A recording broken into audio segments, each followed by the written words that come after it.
मैं सर्वजीत मीना, सहायक आचार्य समाजशास्त्र, राजकीय महाविद्यालय हिंडौन सिटी। हम सामाजिक विचारकों पर चर्चा कर रहे थे। आज हम मैक्स वेबर के बारे में चर्चा करेंगे।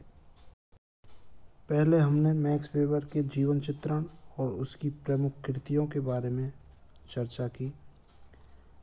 आज हम मैक्स वेबर के प्रमुख सिद्धांत सामाजिक क्रिया का अध्ययन करेंगे। वेबर के सामाजिक क्रिया सिद्धांत की विस्तृत व्याख्या करने से पूर्व हमें क्रिया और व्यवहार के भेद को भी जान लेना चाहिए। सामाजिक संबंधों के निर्माण के लिए हमें विभिन्न लोगों से अंतःक्रिया करनी पड़ती है। इन अंतःक्रियाओं से ही सामाजिक संबंधों का जन्म होता है और सामाजिक संबंधों से समाज की क्रिया के लिए 4 तत्व आवश्यक हैं: कर्ता, लक्ष्य, साधन और परिस्थिति। किसी भी क्रिया को करने के लिए एकाधिक व्यक्ति या कर्ता होने चाहिए। वे किसी लक्ष्य को लेकर ही क्रिया करते हैं और लक्ष्य को प्राप्त करने के लिए व्यक्ति को साधन भी जुटाने पड़ते हैं तथा प्रत्येक क्रिया किसी न किसी परिस्थिति में ही संपन्न होती है। समाजशास्त्रीय दृष्टि से सभी प्रकार की क्रियाएं सामाजिक क्रियाएं नहीं होती हैं, वरन केवल वे क्रियाएं ही अर्थपूर्ण होती हैं और जिनका संबंध व्यक्ति के भूतकाल, वर्तमान या भविष्य के व्यवहार से होता है, वो ही सामाजिक क्रियाएं कहलाती हैं। सामाजिक क्रिया के बारे में सर्वप्रथम विचार व्यक्त करने का श्रेय अल्फ्रेड मार्शल को है। उन्होंने उपयोगितावादी अवधारणा की विवेचना कर गतिविधि की अवधारणा को प्रतिपादित किया। मार्शल के बाद इटली के समाजशास्त्री विल्फ्रेड पैरेटो ने विशिष्ट चालकों एवं भ्रांत तर्कों के संदर्भ में क्रिया की अवधारणा का उल्लेख किया।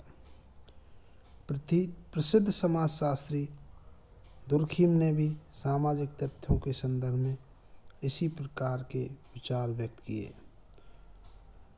वेबर ने अर्थपूर्ण सामाजिक क्रिया के सिद्धांत को प्रस्तुत किया। वेबर सामाजिक क्रिया के अध्ययन में तार्किकता एवं व्यक्तिनिष्ठता दोनों को समुचित स्थान देना चाहते थे, जिससे मनोविज्ञान और समाजशास्त्र एक सूत्र में आबद्ध हो जाए। वेबर ने अपनी कृति सामाजिक और आर्थिक संगठन का सिद्धांत में सामाजिक क्रिया के सिद्धांत का प्रतिपादन किया। अब हम यहाँ उसी पर विचार करेंगे। वेबर समाजशास्त्र को सामाजिक क्रियाओं का अध्ययन करने वाला विज्ञान मानते हैं। वे लिखते हैं, समाजशास्त्र वह विज्ञान है जो सामाजिक क्रिया का अर्थपूर्ण बोध कराने का प्रयत्न करता है, जिसमें कि इसकी गतिविधि तथा परिणामों की कारण सहित व्याख्या प्रस्तुत की जा सके। इस प्रकार स्पष्ट है कि वेबर सामाजिक क्रिया को ही समाजशास्त्र की अध्ययन वस्तु मानते हैं। सामाजिक क्रिया के द्वारा हम सामाजिक जगत की वास्तविकता का अध्ययन कर सकते हैं। स्वयं वेबर ने वर्ग, परिस्थिति, धर्म, नौकरशाही, राजनीतिक दल एवं अनेक सामाजिक घटनाओं का अध्ययन एवं विश्लेषण सामाजिक क्रिया के माध्यम से ही किया है। सामाजिक क्रिया को परिभाषित करते हुए वेबर लिखते हैं, किसी क्रिया को सामाजिक क्रिया तभी कहा जा सकता है जबकि इस क्रिया को करने वाले व्यक्ति या व्यक्तियों द्वारा लगाए गए व्यक्तिनिष्ठ अर्थ के कारण यह क्रिया दूसरे व्यक्तियों के व्यवहार द्वारा प्रभावित हो और उसी के अनुसार उसकी गतिविधि निर्धारित हो। इस परिभाषा से स्पष्ट है कि किसी भी क्रिया के सामाजिक क्रिया कहलाने के लिए आवश्यक है कि हम उसमें व्यक्तियों के वैयक्तिक दृष्टिकोण को समझें, अर्थात व्यक्ति या कर्ता उस व्यवहार का क्या अर्थ लगाता है उसे जानें। वेबर के अनुसार कोई भी व्यवहार या गतिविधि अपने आप में कुछ भी नहीं है, किंतु यदि व्यवहार या क्रिया को करने में कर्ता किसी अर्थ को जोड़ता है तो वह क्रिया सामाजिक क्रिया बन जाती है। अब हम बात करते हैं सामाजिक क्रिया की प्रमुख विशेषताओं की। मैक्स वेबर ने सामाजिक क्रिया की 4 विशेषताएं बताई हैं। पहला, सामाजिक क्रिया दूसरे व्यक्तियों के भूतकाल, वर्तमान या भावी व्यवहार द्वारा प्रभावित हो सकती हैं। यदि कोई व्यक्ति भूतकाल में उसे दी गई गाली या का बदला लेने के लिए अपने शत्रु के साथ मारपीट करता है तो उसकी यह क्रिया सामाजिक क्रिया कहलाएगी। इसी प्रकार से नेता के साथ साथ भीड़ द्वारा नारेबाजी व जय जयकार करना भी सामाजिक क्रिया है, क्योंकि भीड़ का व्यवहार नेता के व्यवहार या क्रिया की प्रतिक्रिया का परिणाम है। दूसरा, प्रत्येक प्रकार की क्रिया सामाजिक क्रिया नहीं है। जड़ पदार्थों एवं बेजानदार पदार्थों से प्रभावित क्रिया को हम सामाजिक क्रिया नहीं कह सकते, क्योंकि यह क्रिया बेजानदार पदार्थ या घटना के प्रति व्यक्ति की गई क्रिया है। इसी प्रकार से अकेले बैठकर भगवान का भजन करना भी सामाजिक क्रिया नहीं है। इसके स्थान पर यदि पुरोहित द्वारा मंत्रोच्चारण करने पर यजमान द्वारा यज्ञ में आहुति दी जाती है अथवा मूर्ति पर फूल, कुमकुम, चावल तथा सुपारी आदि चढ़ाए जाते हैं तो यह सामाजिक क्रिया है, क्योंकि यजमान का व्यवहार पुरोहित के व्यवहार से प्रभावित है। तीसरा विशेषता बताई है कि मनुष्य का प्रत्येक प्रकार का संपर्क भी सामाजिक संपर्क नहीं होता। उसे उसी सीमा तक सामाजिक कहा जाएगा जहाँ तक कर्ता का व्यवहार दूसरों के व्यवहार से अर्थपूर्ण रूप से संबंधित और प्रभावित हो। जब तक दूसरे के व्यवहार से वो प्रभावित नहीं होगा तब तक वह सामाजिक संपर्क नहीं कहलाएगा। उदाहरण के रूप में यदि सड़क पर 2 साइकिल सवार टकरा जाते हैं और बिना एक दूसरे को कुछ कहे चले जाते हैं तो यह सामाजिक क्रिया नहीं है। इसके स्थान पर यदि टकराने के बाद वो गाली गलौज करें, आपसी मारपीट करते हैं तो वह सामाजिक क्रिया कहलाएगी, क्योंकि इससे इन दोनों का एक दूसरे से संबंधित व्यवहार प्रभावित होता है।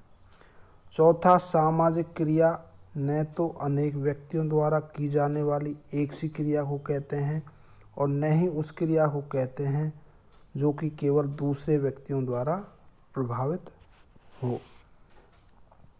जैसे उदाहरण के लिए सड़क पर कुछ व्यक्ति जा रहे हैं और यदि वर्षा आने पर सभी व्यक्ति अपना अपना छाता लगा लेते हैं तो उनकी यह क्रिया सामाजिक क्रिया नहीं कहलाएगी। इसका कारण यह है कि छाता लगाने की क्रिया का एक दूसरे व्यक्ति की क्रिया से कोई संबंध नहीं है, वे तो केवल वर्षा से संबंधित है।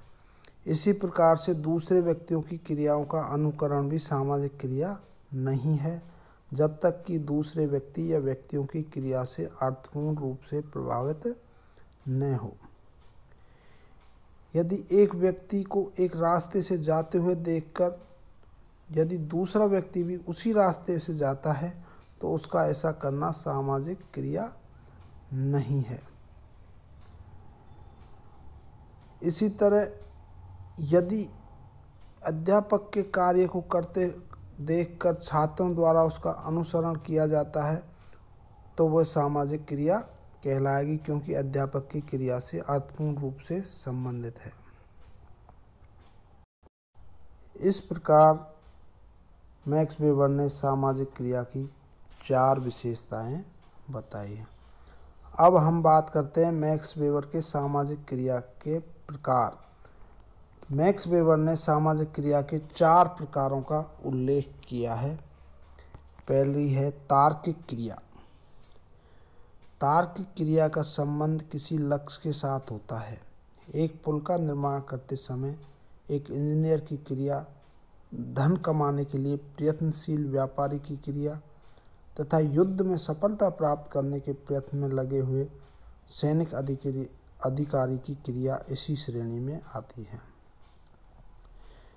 स्पष्ट है कि तार्किक क्रिया उस क्रिया को कहते हैं जिसका चयन कर्ता द्वारा सचेत और योजनाबद्ध रूप से लक्ष्य तथा साधनों को ध्यान में रखकर किया जाता है। जैसे यदि कोई व्यक्ति नया काम धंधा व्यापार या फैक्ट्री प्रारंभ करने से पूर्व अपने पास जमा पूंजी, माल की आवक, ग्राहक, मुनाफा आदि का हिसाब लगा लेता है, फिर व्यापार या काम धंधा शुरू करता है, तो उसकी यह क्रिया तार्किक क्रिया कहलाएगी। दूसरी, मूल्यांकनात्मक क्रिया। इस प्रकार की क्रिया के पीछे तर्क का होना आवश्यक नहीं है। जैसे यदि एक डूबते हुए जहाज के साथ कप्तान का समुद्र में डूब जाना मूल्यांकनात्मक क्रिया के अंतर्गत ही आएगा। कप्तान यह भली भांति जानता है कि जहाज छोड़कर अलग नहीं होने से उसे सदा के लिए जीवन से हाथ धोना पड़ेगा, परंतु फिर भी वह जहाज छोड़ने के बजाय मर जाना ज़्यादा अच्छा समझता है, क्योंकि जहाज छोड़कर चला जाना किसी भी रूप में सम्मानजनक कार्य नहीं माना जाता। इसी मूल्य से प्रभावित होकर कप्तान क्रिया करता है। यहाँ कर्ता सभी खतरों को स्वीकार करते हुए तार्किक ढंग से क्रिया करता है, यद्यपि वह जानता है कि उसके ऐसा करने से कोई बाह्य परिणाम नहीं निकलेगा। वह ऐसा केवल इसलिए करता है कि सम्मान या प्रतिष्ठा से अपने स्वयं के आदर्शों के प्रति वफादार रहना चाहता है।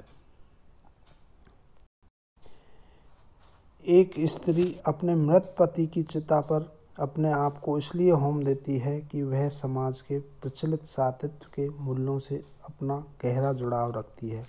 इसमें तर्क का कोई लेना देना नहीं है।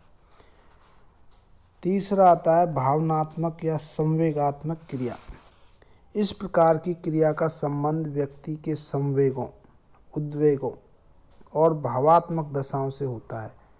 प्रेम, दया, घृणा, सहानुभूति तथा क्रोध आदि के वशीभूत होकर ही की जाने वाली क्रियाएं भावनात्मक क्रियाएं कहलाती हैं। कभी कभी मनुष्य शक्तिशाली संवेग के वशीभूत होकर अतार्किक रूप से ऐसा व्यवहार या क्रिया कर बैठता है कि उसे बाद में उसके लिए पछताना पड़ता है। किसी के गाली देने पर क्रोधवश उसकी हत्या कर देना संवेगात्मक क्रिया का ही उदाहरण है। जब परिस्थितियां ऐसी बन जाती हैं कि कर्ता का स्वयं पर नियंत्रण समाप्त हो जाता है, तब वह भावावेश में ऐसा व्यवहार कर बैठता है जो सामान्य परिस्थितियों में एवं स्वस्थ मस्तिष्क की स्थिति में वह कभी भी नहीं करता। इसके बाद चौथी जो क्रिया है वो परंपरात्मक क्रिया, ट्रेडिशनल एक्शन। वे क्रियाएं जिनका संबंध प्रथाओं, परंपराओं अथवा प्राचीन काल से चले आ रहे व्यवहारों और विश्वासों से होता है, वो परंपरागत क्रियाएं कहलाती हैं। इस प्रकार की क्रियाएं इसलिए की जाती हैं कि भूतकाल से लोग ऐसा करते रहे हैं। प्रथाओं या परंपराओं के अनुरूप व्यवहार करना या उनका अनुसरण करना परंपरात्मक क्रिया ही है। ऐसा करने के लिए कर्ता को किसी लक्ष्य या मूल्य को ध्यान में रखना आवश्यक नहीं है और न ही उसे इसके लिए संवेगों का सहारा लेना पड़ता है। वह तो किसी प्रथा, परंपरा या विश्वास के वशीभूत होकर वही व्यवहार या क्रिया करता है जैसा उसके पूर्वज करते आए हैं। अपनी ही जाति में विवाह करना, मृत्यु भोज, श्राद्ध, तर्पण आदि क्रियाएं परंपरा के पालन के लिए ही की जाती हैं। क्रिया के उपर्युक्त वर्गीकरण के द्वारा वेबर ने यह स्पष्ट किया है कि आधुनिक और पश्चिमी देशों में अधिकांश क्रियाएं तार्किक आधार पर लक्ष्य और साधनों को ध्यान पर रखकर की जाती हैं, अर्थात इन देशों में तार्किक क्रिया की प्रधानता है। गैर पश्चिमी एवं परंपरात्मक समाजों में इसके विपरीत अन्य प्रकार की क्रियाओं की प्रधानता होती है।